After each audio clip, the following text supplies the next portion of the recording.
Hi, Mark Smith here. Welcome to my podcast. All of these are about a lifetime of building cars. I hope you enjoy the show. Thank you so much for the direct messages and the comments on what really was an advertisement for Smyth Performance. The connections I've made these last week and a half or so, in a weird way, through a Factory 5 racing, kind of slanted advertisement that I ran about the trucks. Remember, I wasn't talking Cobras. I was talking about the Smyth Utes. By the way, check out all this, huh? That's really pretty, isn't it? We got a little dusting of snow. And by the way, the Charger is not the best in the snow, guys. You know this, right? Even with Posse in the back, it's not the best in the snow. So what I was going to say, the Charger and the Audi, as well as the Subaru, are all very, very popular with Factory 5 guys. And so the conversation I alluded to the other day, I've got a customer in Ohio whose dad has a Factory 5 Cobra, who has one himself, so there's two of them in the family, and they go to cruise-ins, and he's building a Charger Ute right now. He's doing an amazing job. Wait till you guys see this car. But a lot of these phone calls and interactions I'm having because of that silly ad, and most of the people, remember, Factory 5 was the result of the early days, 1992, 1993. So a lot of the people that were calling me were from those early days. So I'm going to do a little recap, I think, on the early days of Factory 5 later on this morning. Hopefully it'll be a little less busy, around lunchtime, but the general framework of the questions I'm getting about, remember, I haven't been involved in Factory 5 to any real degree, since the company was sold 6 years ago. When I sold, my half to my brother Dave, there was a couple of years there while we were hammering out a deal, 2010 was the last of my involvement in the company, really, because we sold in 2012. So I had been out doing, the stuff that, the power boats and the motorcycles and stuff like that, since, probably about 2005, I think was really, if I really look at it, Dave took control as the chief executive of Factory 5 around 2001, 2002, right after the Shelby case. And, I that from, 1992, the time frame goes like this. You've got 1992, I was finishing up business school, up in Boston. As I was in business school, I submitted the business plan for Factory 5. So remember, my brother was in California. He was working on his own, driving his Porsche. He was a pretty successful, young executive out in California. I would visit California all the time in Pasadena because I was a chemist up at Avery Dennison in Framingham. And next door to Avery Dennison is where I finished the first, Factory 5. So Factory 5 number 1 was 1993. I think I have a Christmas card with my wife and my son Brendan. So I believe could have been right around 93 is where I finished that first blue Factory 5 Cobra that was based on the 5-liter Mustang. And so those early days, I started number 2. Let's see, I started my sister's garage in 1992, with a wrecked Mustang and the tubing, and I was welding up, the frame in her garage in Natick, Massachusetts. Then I moved my little shop as I was in business school. I moved my shop out next to work in Framingham, Massachusetts. So around 1992, 1993, I was already in Framingham, renting a shop next door to my day job. And that's where the first Cobra was both, I did it at work, So I was going to business school and I was drawing up the designs for the Cobra at that same time. So by the time I graduated from business school, the Cobra was just about finished, but not sold. I ran out of money. Boy, oh boy, I think I went almost just under from all the, business school alone was enough to almost bankrupt me, right? So Avery Dennison, where I was a chemist, they paid for most of my MBA. I went at night. I worked on the Cobra around the same time, finishing it up. So by 1993, that first Cobra, that was the first one donor Factory 5, number one, I had to sell it to a guy named Bob Lasciuto. And Bob, he's still, I haven't talked to him in about 10 years. He drove that first one that I built, and it was pretty rough. It looked really nice, but it had the full K-frame from the Mustang under it. So Factory 5 number one was 1993. And, I was just a one-man guy in a shop building cars. There was no Factory 5, the corporation, there was no, it really was a lot of fun being kind of a lone wolf, but I started on the second one, so I ran out of money.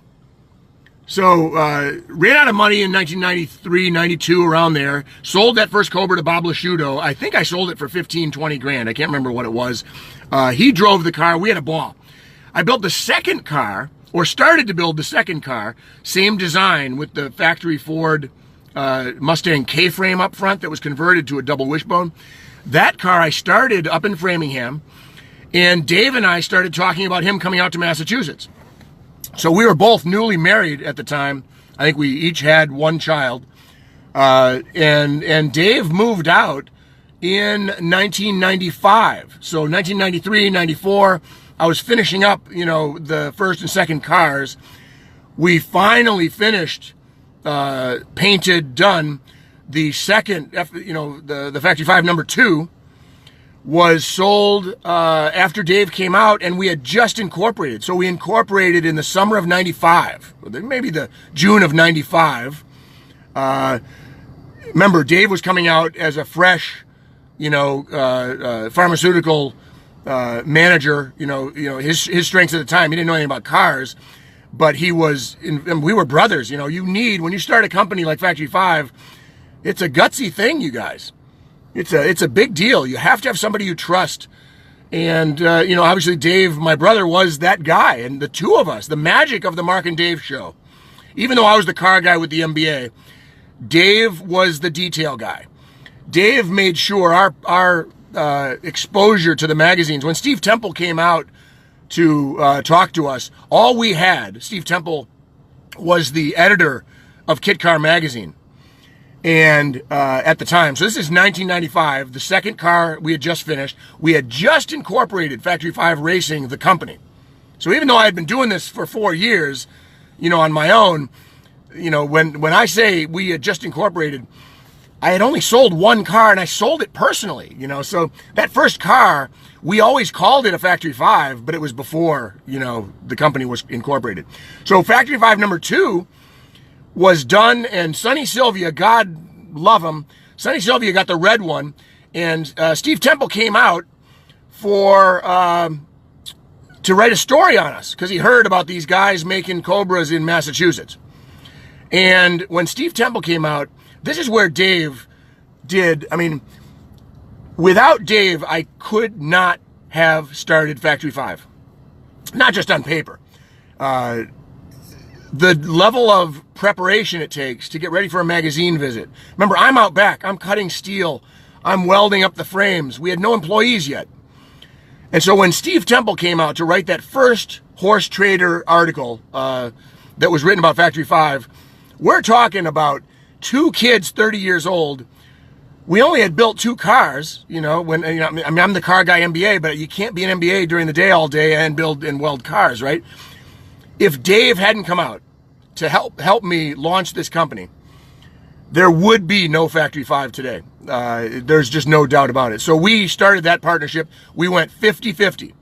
And it ended up, and I can pass on, you guys, if you're starting a company, and this is, hindsight is 20/20, right?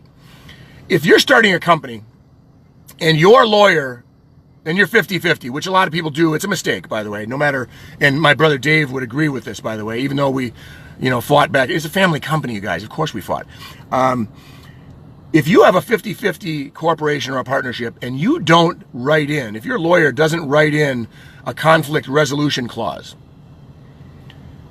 your lawyer is an idiot.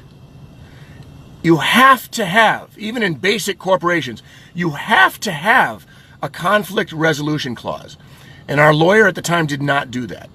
And at any time, all the way up through the Shelby suit, had we written in a conflict resolution clause into the corporation papers of Factory 5, we probably would be working together today. And so I'll pass this on as free advice. This is probably the number one piece of advice I can give anybody who's starting a company. Don't go 50-50, number one, but if you have to go 50-50. Remember, my brother Dave he would not have stayed in Massachusetts. We were in my wife's Dodge Shadow in the spring of 1995, and we were haggling about, remember, because I had started, and I wanted him on board, and I was a one-man show, right? And we were sitting in my wife's car, her Dodge Shadow, in front of my apartment. And Dave wanted 50% of the company. And I knew after, I'm the guy with the MBA, right? I knew it was a death. I knew it was death to go 50-50, right? But this is my brother. And Dave would not have come in and been as active and as enthusiastic and as much of a force at Factory 5 had I not given him 50%. So I'm sitting in the car, and he gets 50% of the company. I say yes. And at that point is when we went to the lawyers and we incorporated the company. And that's where the lawyers bent us over and screwed us. It wasn't Dave or my fault. We were kids. We didn't know what we were doing. And at that time, our lawyer did not put a clause in to have a resolution.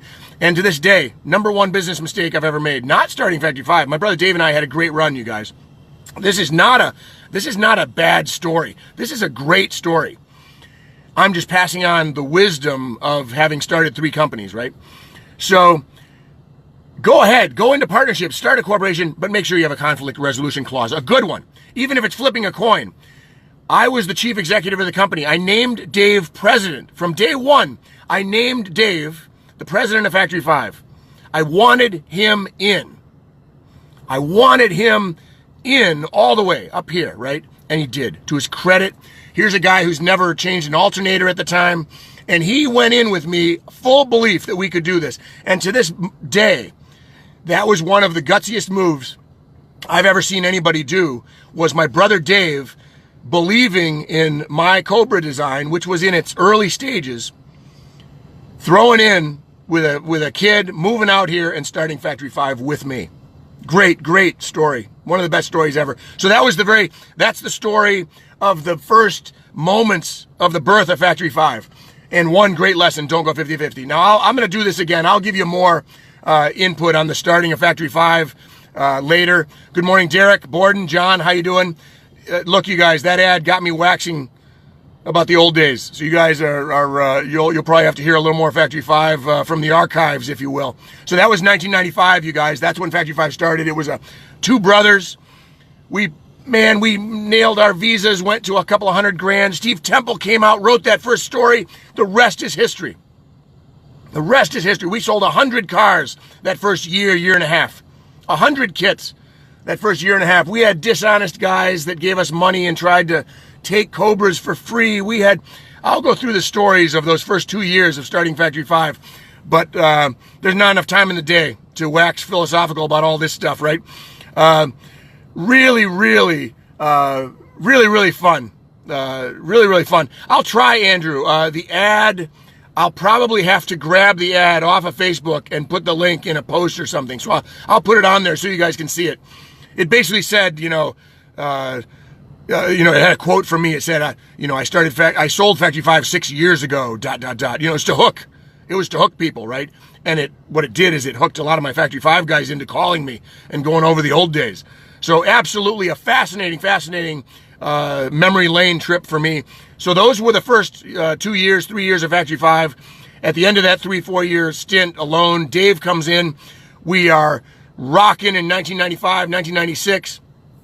And then that next 5 years, a lot of pain, a lot of agony. By 2000, and I'll end the Factory 5 stuff here. By 2000, we were big enough. We were a $10 million company in 2000. So we went 0 to 10 million in 6 years, 5 years. Fantastic ride. One of the most proud things I've ever accomplished is bringing Factory 5 to 10 million in sales with Dave.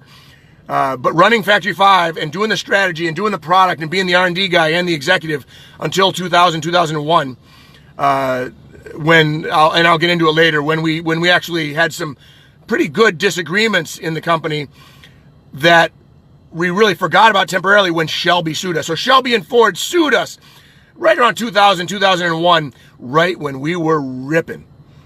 Oh, what great days. So the fight with Shelby united Dave and I during a time when we were fighting. We kicked Shelby's rear end. We kicked Ford's rear end back to Dearborn. We had, we must have spent $2 million on that lawsuit, you guys. What great, exciting, convulsing times, right? But I'll get in the next one I do on Factory 5. I'll go through the lawsuit with you and the, Mark and Dave and what we were fighting about. And like I said, this is not a negative story. Dave is next door right now. He is running Factory 5 today. I've said this before. Factory 5 today is arguably twice the quality and the brand as a company that today with Dave running it than it would have been with me running it. He is doing a phenomenal job with the brand, bringing it upscale. Remember, I left a long time ago, you guys. When you look at Factory 5 today, that is the Dave Smyth show. That does, look, I did the Cobra and the Daytona Coupe, kids. We were kids. And I did those two cars. The GTM, I fought that car. I didn't even want that car.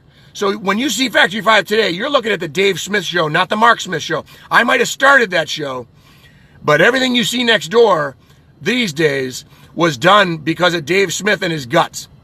He went out on a limb 5 years ago when he bought, look, I made my millions, you guys. It was a $12 million company in 2012. So he bought me out and he took the risk of buying all those laser cutters that I had farmed out, right? He took the risk to buy all that machinery and double down in a race car business. You guys, I don't know if you guys know how much guts that takes. I was the guy who said, don't buy a $500,000 machine. I was the guy that said, farm this stuff out because race cars are too risky.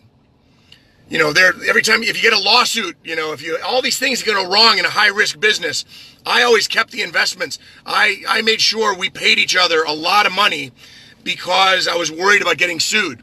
Dave Smyth had the guts, and he does today, to double down and invest in Factory 5 and take the risk of lawsuits and everything else in order to bring all that laser cutting and all that 3D digitizing in-house. So people last week that would call me and say, hey, your brother and you don't get along. No, we don't get along that great. I'm being honest. We don't, we're not going out every week for a beer. But there's no, when you look at the Factory 5 story, that's not a bad story. That's a American success story. And just because I decided to move on, and to get Dave to buy me out and get him on his own, I think that was, my leaving was the best thing for Factory 5. In retrospect, one of the best decisions I made was to make sure there was one leader at Factory 5 and that Factory 5 could go whichever direction. It would have done well with me in charge. It has done well with Dave in charge. But there is a point in a company's life when you get big, like Factory 5 has, you got to have one leader. You have to have one vision, one leader, and that's what's happened. So the best thing I ever did for Factory 5 and my family was sell this $12 million company to my brother Dave. I don't know if the microphone was covered there or not, but the best thing I ever did was to sell to Dave, and Dave, I think to this day would agree, the best thing, even as emotional as it was, the best thing he ever did in his life was buy Factory 5. He was so nervous, you guys. I would be too. He's signing checks for hundreds of thousands of dollars, millions of dollars of stock was swapped hands. This was a $12 million company that was closed on and sold. He had to step up. He had to get loans on his house. He had to get loans. He had to get credit lines. He had to mortgage that huge factory. He had to do a lot of things that took a lot of guts to buy Factory 5 from me. And I was forcing his hand. I believed strongly that Factory 5 needed one leader. Whether it was me or whether it was him, I would not relent. And I pushed him hard. I'll take all the blame for that one. I pushed him really hard to sell Factory 5 or to buy Factory 5 from me or to sell to me. But we needed one leader at that time. We had already beaten Shelby, you guys. We were positioned for the win, right?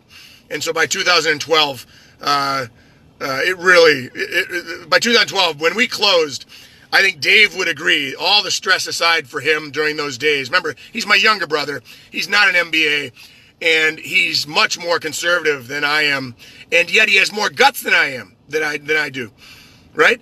So here's a guy that's really a conservative businessman who Dave is very aggressive but very conservative. And as conservative as he is, he bet the farm buying Factory 5. And I told him Factory 5 was worth it. And I think to this day, if we were in a public panel talking about this, he might have some bad feelings about how I, kind of made him buy me out, right? But he knows. He's making millions of dollars over there, you guys. It's a great company. I shouldn't say making millions. I don't have his financials, right? Let's just say Factory 5 is doing really well. He's doing better at Factory 5 than I ever would have done. I'll say it again. And it's because he had the guts to invest in the company that I didn't have. I have the guts to invest in Smyth Performance because making truck kits is a whole lot riskier than making race cars. Remember, I'm putting a truck kit on a car that has, it already has all the factory safety stuff in it. It has the airbags. I mean, I'm driving a Charger right now. It's a lot easier legally to protect yourself from lawsuits and wrongful death and all the things. It's a very litigious society that we live in, you guys, and you know this. It's a lot easier for me to invest, my, couple $3 million in Smyth Performance and feel good about it and buy the CNC machines and all that than it ever was at Factory 5. You guys, I would not have bought those laser cutters and all the CNC machines. That's all Dave next door. It is all Dave. I wouldn't have done it. And Factory 5 would be 2/3 the quality that it is today if I was running it. That's just the truth. Now, this company, I don't mind investing in. I don't mind. It's just less risky for me up here. Every entrepreneur has their level of risk they're willing to take. And most of us are willing to gamble and bet the farm. I have on Smyth Performance. But at Factory 5, when you're making, we were making $1.5 million, $2 million bucks a year when I was there. I don't know what they're making now. But when you're making that kind of money and you're having that much fun, shipping Cobras and talking to your customers are happy. You're kicking Ford and Shelby's ass in court. You're making enough money to defend yourself from Ford and Shelby, right? When you have it made to that level, you don't want to risk it. And I didn't. I went 7 years of making money without investing and farming things out to little machine shops and laser cutters and things like that. So that's the end of my Factory 5 story for this morning. It went a lot longer than I thought it would, but you should see the questions I get from that ad. I'll try to post the ad on here so you guys can see it and see what triggered all this conversation. I'll go through. I'm parked, so I can go through some of these comments here. Let me see what we have here. The emotional roller coaster, heartbreak, aggravation, the day when we got that summons from Ford, Derek, you want to have I said it yesterday, but you want to have your stomach go to your neck, up here. Oh, man. Now, we ended up winning, and it was a great experience, but man, you're spot on, Derek. You don't know. It's a $10 million lawsuit for a bunch of kids. Wow. Sole proprietor, way to go, Borden. I can't say without Dave, I would have been a lone wolf and I would not have grown. We went to 10 million in 5 years, you guys. No way could I have done that alone. It's about the team you put together. Every bit of company that you grow is about the team you put together. Here comes Tim. Check this out, you guys. Tim's on errands. I just am not a tech guy this morning, huh? Here's the Charger coming into work. There he is. There's Tim in his cop car. So Tim was on errands this morning. We got to ship cars this morning, so I do have to break this down and finish it off. But I can tell you guys for sure in the comments that it's a fascinating topic, and I really do get the question. So I'm just going to put it out here live. Andrew, I'll try to put the link when I get into the building. Good to have your brother involved. You're a great guy. It really, Borden, Schubert, at the time, it was worth it. But boy, it did cause pain.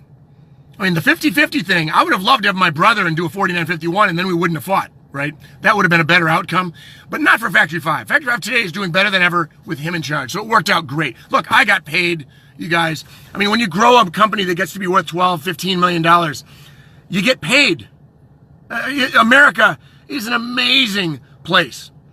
You build a company, you can sell your company in this country. It's okay. A lot of people say, how can you sell Factory 5? It's okay, you guys. You can move on. We shipped 10,000 Cobras. It wasn't that I was sick of Cobras. I loved my customers. I loved my job as an R&D guy. And, I remember I gave the CEO role, even though Dave was president on paper, from the beginning. He actually became the chief executive in 2001. So he's been running it for almost 15 years as the guy in charge. I assigned him the CEO role in front of all the lawyers and everything in like 01, 02. I stepped down. So when you see Factory 5, you're seeing Dave Smyth's work. You see Cobras and Daytona Coupes. Hey, look, I'll take credit for that. That was a lot of work. It was a great ride, but I'll say it 1,000 times. Whatever Factory 5 is today is all Dave. Gerald, hello. Armando, great advice. Thank you, Armando. Bob Zion, great to see you, buddy. Borden, gotcha. Bill Correa, used to look in your windows in Paden Aram checking out the cars. Bill, that's a riot. So you guys, just so you know, part of that story, 1994, 95, we moved into a small little car shop in Paden Aram, Massachusetts. It was a one little showroom window. We did the CAD work to finalize the third and fourth cars we did in the Paden Aram shop. And we did it we turned the bathroom into a CAD station. Honest to God, Dave and I would go back and forth digitizing my designs in the bathroom in South Dartmouth. So that shop you saw, Bill, we were probably at work in the back, in the bathroom on the computer. Just great stories. Thanks for reminding me of that, Bill. William, we built one of your Cobras. Hey, Michael, great to have you, man. What year, Michael, were you building the Cobra? I was out by 2002, so if it was a more recent one, that was By the way, Jesper and Jim next door. Jesper Ingerslev and Jim Schenk are my two protege engineers from the old days. Absolutely incredible car engineers. They've left being kit car guys a long time ago. Absolutely incredible team next door. Dave Rhea, when we started Local Motors, Dave Rhea and Mike Pisani, two more fabulous engineers that were part of the Factory 5 team, they went to Local Motors next door to help start Local Motors with Jay Rogers. So from Factory 5, think about it, Mike Pisani, Dave Rhea, both kids when I hired them, Mike Pisani, Dave Rhea, Jim Schenk, and Jesper Ingerslev, four of the most talented car engineers in the country, came from Factory 5 next door, and they came in as kids. I loved being their boss. It was some of the greatest engineering feats I've ever witnessed have come out of that team at Factory 5. Adam, how you doing? Bob? Bob Brothers beat VC any day. Bob, it's true, isn't it? You get your millions, and then you invest it in the next company. You better hope it works, right? That is the game in this country, isn't it, you guys? I remember the first Factory 5 Cobra kit that I came across in 08 in Alberta. Oh man, that's going back 10 years now. Fantastic. What a great, Armando, thank you for that, man. That's awesome. I'm going to try to read more here. You know what? Hey, you can't, and Armando, this comes up all the time. I can't demonize Ford. Ford was protecting their trademark, for the Cobra. Remember, Shelby and Ford, we didn't know it, but we guessed it. Back in 2000, 2001, Shelby and Ford were starting to work together secretly. So, as they were working together secretly for the Shelby Mustang that was coming out, they needed to lock down that Cobra trademark. So even though we weren't using it, we were what looked like an easy target. They had no idea we were making $1.5 million in cash every year. They just thought we were a couple of kids, doing Ford Mustang-based Cobras, right? They made a mistake because we had the capital to spend. So for a couple of years, we spent all of the profits of the company. My dad came down. We had 3 buildings in the Wareham Industrial Park. My dad came down. He was an operations genius. So he was on his way to retiring. He came down and got this little tiny factory in Wareham before the big building. He got that little factory pumping out 10 cars a week. I'll never forget it. I don't know how he did it. To this day, I don't know how he managed the flow of materials and fiberglass and everything in the shop. Remember, I was bogged down with the Shelby case. Dave was bogged down sales and marketing. And even though we were in the middle of the Shelby case, my dad made, if it wasn't for my dad, making 10 kits a week leave that building, we would not be here today financially. Factory 5 would have ended because of the Shelby suit. Had my father, I mean, my dad's in a nursing home now, you guys. He's 80 something years old. It's really, one of his proudest moments of his life was helping his two boys beat Ford and Shelby. But you can't demonize Ford. They were protecting their intellectual property. Shelby's was being Shelby. I've got great stories that I've shared over the years about sitting in the hallway with Carol and talking, Cobras. I'll share my stories again for you guys. They're great stories. Carol Shelby, you want to hate him because he's such a bastard, or was such a bastard when it came to suing people. But he's the legend, you guys. I was very, very aware in the hallway in federal court when I was talking to Carol Shelby. I was very aware, even though I was getting sued by him, I was very aware that he was the legend and we were the upstart kids, right? So he might have been the bastard suing the young kids. He wasn't being nice, trust me. But he was the legend, you guys. We're not legends. We're a bunch of kids that made kit cars at the time, right? He was the guy. And if you talked to him or had the pleasure of his company, you would, or the displeasure of his company. If you were talking to Carol Shelby, you'd realize why he was such a charmer. He might have ripped off a lot of people in his lifetime, but Carol Shelby knew how to charm people and get stuff done. He really did. Oh, what a bastard. He sued me for a lot of money. I'm glad we won. Good thing you moved on so we can have the Utes. Hey, thanks, Borden. You're not a greedy guy, but you are very keen. I'll take that as a compliment. Love what you're doing on the Utes. Thanks, Austin. Look, you guys, the influx of Factory 5 guys is really fun. This is a big deal. The Factory 5 guys, like I said, are towing their Cobras in Smyth Charger Utes. Just fantastic. Just fantastic. This is a long live feed, you guys. I'll keep it on because it has a lot of historical stuff on it, but I can't imagine people want to watch this whole thing. Great morning show with my coffee. Bill, you're a riot. Armando, we set the standard. We set the standard, not early though, Armando. Our cars needed some help. We really had to spend 5 years refining them. It was a real struggle. It's hard to go from nothing and making 100 cars, isn't it? But boy, they do great work next door. You should see. I'll try to keep the camera posted here. The lot of people that made kits that just, boy, there were a lot of crappy cars. It really did give us, an opportunity, didn't it? There were the ERAs and Contemporaries of the world. We later bought Contemporary, from those guys just to get them out of business because we didn't want to compete with them. But boy, oh boy, did we really ever see a lot of crap out there. And, we've had our times of making stuff that we had to take back and replace. But overall, my brother and I shared that aluminum under glass mentality in the old days. Make something of quality, make it beautiful. My theme is always to use aluminum. It's aluminum skin, steel-bodied cars, aluminum structure, aluminum panels has always been the way I've designed cars, whether it's Factory 5, Locomotors, or Smyth Performance. And I feel strongly about it, but you're dead on. Make something of quality and people will come, right? Do it at the right price and a lot of people will come. Pricing is the hardest part, you guys. Congrats on the success of your company. Love the VW and the Subaru. Oh, thanks, Marcel. Hey, Marcel, this is the year, by the way, early to congratulate us on our success. We've shipped a few hundred cars, but 2019 is when we have all 6 cars done and we actually start marketing in earnest, which is why I'm hearing from people for the first time, right? Admire, what do we have here? Admire the ability of your family to work together and argue. It's hard. Look, we made it through. But Russell, I would be lying if I said that we didn't argue with vigor. That's what I'm going to say. I'm going to call it that. Dave and I argued with vigor for years, and it was about the direction of the company. I did not look. I'll give you a great example. The GTM, that GTM supercar that is so amazing next door.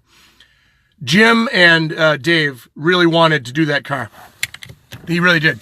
And doing that car, I thought, could possibly end the company. It was that complex. And designing a car that is that complex, I felt strongly, could bury the company. So after the Shelby suit, that was one of the biggest points of contention. Now, at the end of the day, it did not bury the company. It positioned the company to a higher status in the marketplace, and it ended up being a very good decision. And that was all Dave. That was all Dave. So he nailed it. I fought tooth and nail. Remember, I had passed on executive control of the company in 2001. So I did it legit, in front of the lawyers and everything, in '01, we were arguing. I said, you're in charge. I'm going to go home and let you do this alone. And I went home. That was probably half time after '01, '02. I was maybe half the day at Factory 5 and half working out of the house, right, at home. So when you see the GTM, when you see the 818, the street rod I was all for. I would have done the 33 Ford first, instead of the, GTM. But those arguments are real arguments, and they can end a partnership if they're not managed.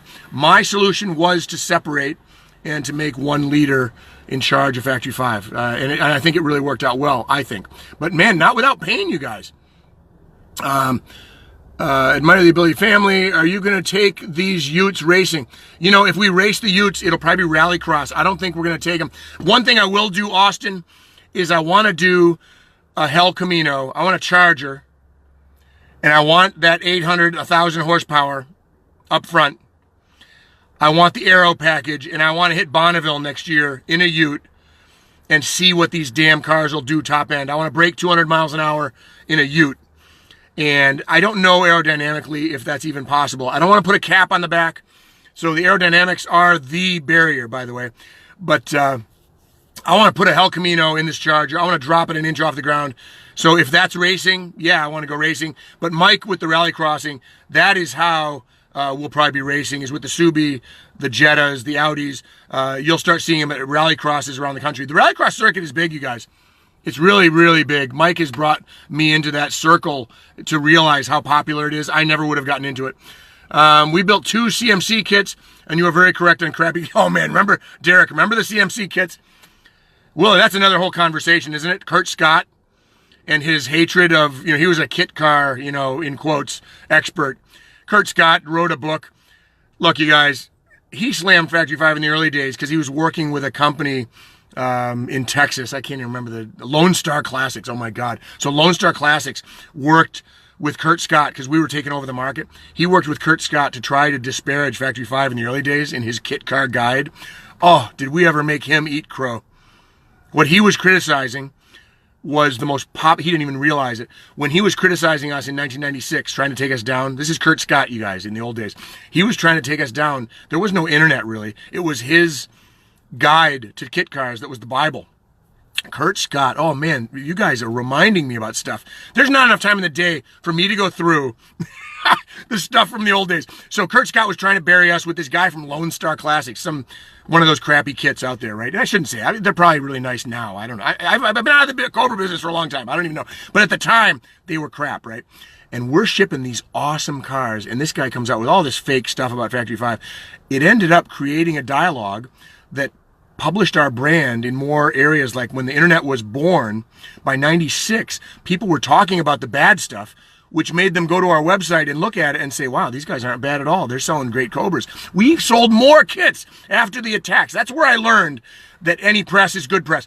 We sold more kits in 1996 because of the bad press than we would have if nobody was talking about us. Any news is good news, you guys. Anyway, yeah, CMC kits. If you guys get me talking, I'll go off all day. I'd love to track one at Road America. Dude, if you're going to track one, do the Subi, the Audi, do an S4, a done-up Jetta. Everybody laughs, and Mike will tell you, a done-up high horse 1.8T Jetta Ute will rip at the track. It's got GTI. It's got stripped-down GTI weight distribution. You use all the GTI race car stuff, and you are ripping at open track events in a Jetta. Nobody would believe you, but it's true. Cool, your dad. My dad was awesome, you guys.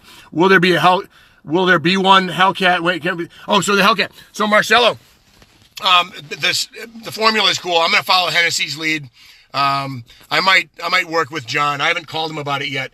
I should Facebook message John. Anyway, John Hennessy is in Texas, you guys. He does the high horse, kit turbo supercharging of mostly LS motors these days, but he's getting into the Hellcats, really, really deep. And 1,000 horse for him is nothing on these Hellcats. So I think I might work with John on a top speed, Charger, for Bonneville. We'll see. John's a hell of a guy. I don't know him really well. I mean, I can call him a buddy, I guess, but I don't really know him very well. It's more just knowing and dealing with everybody in this business. There's only 5 or 6 guys in this business that do this kind of R&D work. Most of them are at Factory 5. And the other guys are guys like John Hennessy. So yeah, it's a fascinating. That's all the questions. So I'm pretty much done for the morning. Thanks for tuning in, you guys. That was the longest 9:30. I gotta run. Hi everybody. Hope you enjoyed the show. All of these podcasts are about my life in cars. I hope you enjoyed the show.